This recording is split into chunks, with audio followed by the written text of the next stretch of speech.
Assalamualaikum warahmatullahi wabarakatuh. Alhamdulillah, assalatu wassalamu ala rasulillah Muhammad bin Abdullah wa ala alihi wa mawala. Asyhadu an la ilaha illallah wa asyhadu anna Muhammadan abduhu wa rasuluh la nabiyya ba'dah. Allahumma salli ala Sayyidina Muhammad. Yang saya hormati seluruh wali santri pesantren Al Irsyad, pesantren Manana Bogor, dan pesantren Zawiyah Cirebon. Mohon maaf agak berantakan karena saya baru sekali pulang dari Cirebon, dari pesantren Tahfidz Zawiyah. Mau masuk kamar tadi, nggak sengaja saya buka WhatsApp, dan ternyata banyak sekali dari wali santri yang bertanya mengenai cara mengatasi masalah.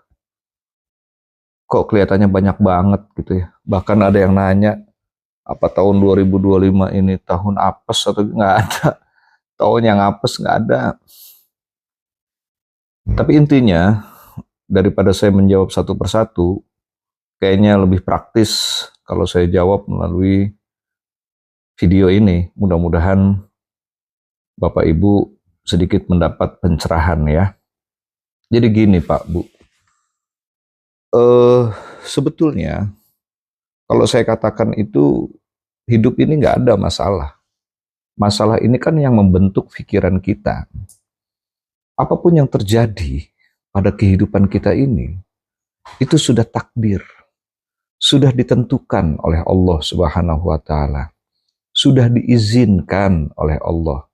Kalau Bapak Ibu tidak setuju kalimat saya sudah ditentukan oleh Allah, ayo dah saya rubah. Itu sudah diizinkan oleh Allah Ta'ala. Apapun yang sudah diizinkan oleh Allah terjadi pada kita tentunya, pasti akan baik-baik saja. Dan Allah pasti melihat kita mampu mengatasinya. Gini kira-kira ilustrasinya. Saya punya anak kecil yang usianya masih 10 tahun gitu. Saya lihat dia sedang bermain dan dia minta izin kepada saya. Ayah, boleh nggak kalau Harzan main ini? Saya lihat dulu dong, apa yang akan dimainkan dia. Kemudian saya nilai ternyata permainan itu tidak membahayakan. Ya sudah saya izinkan, silahkan nak. Tapi sebaliknya, kalau saya lihat permainan itu akan membahayakan dia, maka tentu saya akan melarang. Kalau dia tidak mau, saya ambil mainannya, sehingga dia tidak bisa melakukan itu. Artinya apa? Ketika saya mengizinkan anak saya untuk memainkan itu, saya lihat itu tidak berbahaya. Andaikan pun ada resikonya, saya menilai anak saya sanggup mengatasi resiko itu. Artinya kalau sudah saya izinkan, itu akan baik-baik saja. Jikapun nanti ada resikonya saya yakin anak saya bisa mengatasi itu. Sebaliknya, jika saya tidak mengizinkan, maka saya ambil mainannya, sehingga dia tidak bisa melakukan permainan itu. Begitu pula yang terjadi pada kita. Karena Allah Ta'ala melihat, jika itu terjadi, akan baik-baik saja, pun jika itu beresiko buat kita, Allah menilai kita sanggup mengatasinya. Jadi sekali lagi, apapun yang diizinkan, apapun yang terjadi, itu sudah diizinkan oleh Allah Subhanahu wa Ta'ala. Dan kenapa Allah mengizinkan itu terjadi pada kita? Karena akan baik-baik saja. Dan Allah melihat, kalaupun ada resikonya bisa kita atasi. Sebab Allah Ta'ala berfirman, la yukallifullahu nafsan illa wus'aha. Nggak mungkin Allah memberikan kejadian kepada kita, sesuatu kepada kita, yang kita tidak sanggup untuk mengatasi itu. Itu yang pertama. Jadi poinnya untuk terlepas dari kegelisahan, kecemasan yang Bapak Ibu sampaikan kepada saya, satu dulu nih. Kita yakini, kita perhatikan bahwa semua yang terjadi pada kita itu atas izin Allah. Dan jika Allah Ta'ala sudah mengizinkan, pasti akan baik-baik saja. Kalaupun itu beresiko, resikonya pasti bisa kita atasi. Karena sekali lagi tidak mungkin Allah akan memberikan sesuatu kepada kita yang kita tidak sanggup.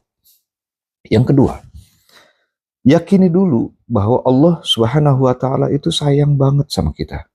Cinta banget sama kita. Ma wadda'aka rabbuka wa ma qala. Allah nggak mungkin ninggalin kita. Betapa ketika kita terlahir ke muka bumi ini, seakan dengan bangga Allah menyatakan laqad khalaqnal insana fi ahsani taqwim. Bahwa kata Allah, aku telah menciptakan manusia yang paling istimewa, dan itu adalah kita. Kita diberikan kesempatan oleh Allah untuk menikmati hidup ini. Seluruh fasilitas-fasilitas yang Allah adakan di bumi ini, sesungguhnya agar kita bisa menikmati. Jadi, bagaimana mungkin Allah membiarkan kita terpuruk? Bagaimana mungkin Allah akan membiarkan kita hancur atas kenikmatan yang sudah Allah sediakan ini? Sehingga maksud saya begini, Bapak Ibu hadirin yang berbahagia, kita diperintah hanya untuk menikmati bumi ini, dunia ini. Sehingga kemudian kita bisa bersyukur kepada Allah. Itu saja. Kalaupun ternyata ada masalah-masalah yang terjadi pada kita, sehingga membuat kita gelisah, cemas, dan lain sebagainya, sesungguhnya itu hanya pikiran kita. Pikiran kita itu bukan kita. Kalau saya bilang begini, barangkali ada yang gak nyambung nih. Pikiran kita selalu saja menebak-nebak apa yang akan terjadi besok. Padahal yang terjadi besok pun sudah ditentukan oleh Allah. Sebab apa masalahnya? Semua yang tidak bisa kita kontrol, semua yang tidak bisa kita kendalikan, itu adalah takdir. Dan kita tidak bisa mengelak dari itu. Apa yang harus terjadi, terjadilah. Yang membuat itu ringan atau berat kita rasakan adalah karena pikiran kita. Pikiran kita akan berkelana kemana-mana, menebak apa yang akan terjadi jika hati kita kosong. Kalau hati kita sibuk dengan terus menyebut nama Allah, pikiran kita tidak akan liar. Begini, hati yang kosong akan membuat pikiran kita merajalela kemana-mana. Sedangkan apa yang kita pikirkan menciptakan satu penilaian, persepsi, dan akhirnya memunculkan perasaan. Namun, hati yang terus sibuk kepada Allah, kita misalkan zikir subhanallah, subhanallah bihamdi, atau kita zikir sallallahu ala Muhammad, sallallahu ala Muhammad, secara tidak sadar, pikiran kita akan merajuk kepada apa yang kita ucapkan. Sehingga pikiran kita nggak kemana-mana. Pikiran kita hanya fokus dengan apa yang kita ucapkan. Kan pada vlog-vlog sebelumnya, saya menganjurkan untuk kita kemana-mana bawa tasbih digital, membaca sallallahu ala Muhammad, sallallahu ala Muhammad, sallallahu ala Muhammad. Kalau kuat ya 10.000, satu hari satu malam itu, dari subuh ketemu subuh. Kalau nggak kuat, ya berapa saja. Yang penting kita menyibukkan hati kita untuk menyebut nama Allah atau Rasulullah, sehingga pikiran kita mengarah kepada apa yang kita ucapkan. Nah, kalau pikiran kita sudah mengarah kepada apa yang kita ucapkan, tentu dia tidak akan berpikir yang kemana-mana gitu. Malangnya, pikiran kita akan menuju ke arah manapun, itu hanya karena hati kita kosong. Itu yang pertama. Yang kedua, badan yang tidak bergerak, itu akan membuat pikiran liar kemana-mana. Sebaliknya, badan yang terus bergerak, pikiran akan mengikuti gerak badan kita. Artinya pikiran kita akan diam. Gampangnya ngomong, badan bergerak, pikiran diam. Tapi badan diam, pikiran akan pergi kemana-mana, menebak-nebak apa yang akan terjadi. Kembali lagi, jadi artinya ada dua alternatif. Mau badan yang bergerak atau mau hati yang bergerak. Apapun itu, kalau badan yang bergerak atau hati yang bergerak, maka pikiran kita akan diam. Namun jika hati kita diam, badan kita diam, pikiran kita akan pergi kemana-mana dan menganalisa menurut kemampuan dia, yang itu semua belum tentu terjadi. Singkatnya saya ingin katakan bahwa hidupkan hati dengan banyak menyebut nama Allah. Allah Subhanahu wa taala berfirman dalam Al-Qur'an, "Ala bi dzikrillah tatmainnul qulub." Dengan hati yang terus mengingat Allah, hati yang terus menyebut nama Allah, hati yang terus mengkaitkan apapun yang terjadi kepada Allah, itu akan membuat tenang.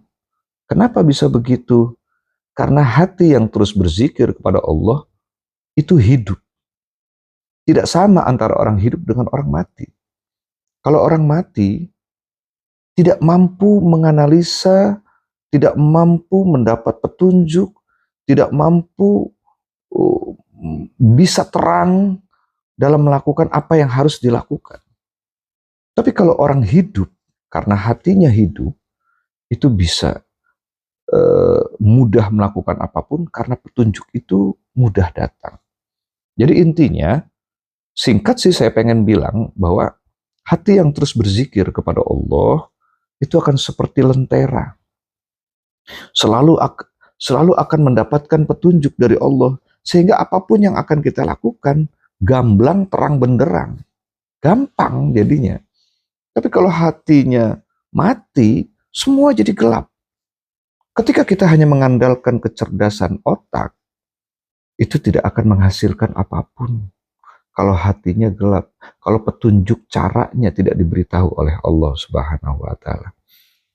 Jadi kesimpulannya, mudah-mudahan sih bisa sedikit melegakan ya, bahwa masalah apapun yang terjadi pada hidup kita, sesungguhnya itu bukan masalah. Itu hanya apa yang harus terjadi. Berat atau tidaknya, semua berangkat dari pikiran kita. Kalau pikiran kita mengatakan tidak, ya tidak. Pikiran kita mengatakan itu berat, ya berat. Lalu bagaimana caranya? Jangan mikir. Gimana caranya jangan mikir atau mengabaikan? Sibukkan hati kita untuk terus zikir kepada Allah. Kalau saya bilang begini kedengarannya kamuflase atau enteng sekali. Silakan Bapak Ibu buktikan. Jadi terus aja baca sallallahu alaihi Muhammad, sallallahu alaihi Muhammad, sallallahu alaihi Muhammad. Terus baca. Hati kita sibuk, pikiran kita akan mengarah kepada sallallahu alaihi Muhammad itu sehingga dia berhenti untuk menganalisa. Kalau sudah berhenti begitu, apalagi bebannya? Karena perasaan berat, perasaan menderita, perasaan gelisah itu berangkat dari pikiran. Istirahatkan pikiran itu. Caranya tadi dengan banyak menyebut nama Allah Subhanahu wa taala. Bebaskan saja. Kalau saya bilang lupain, nggak bisa. Masalah itu nggak bisa dilupain. Diabaikan. Cara mengabaikannya tadi, alihkan pikiran itu. Dengan cara apa mengalihkan pikiran? Sibukkan. Entah itu sibuk secara badaniah ataupun sibuk secara batiniah. Yang paling gampang, sallallahu alaihi Muhammad. Dengan kita membaca sallallahu alaihi Muhammad, Rasulullah sallallahu alaihi wasallam datang bersama kita dan akan menghibur kita. Wallahu muwaffiq ila aqwamit thoriq. Assalamualaikum warahmatullahi wabarakatuh.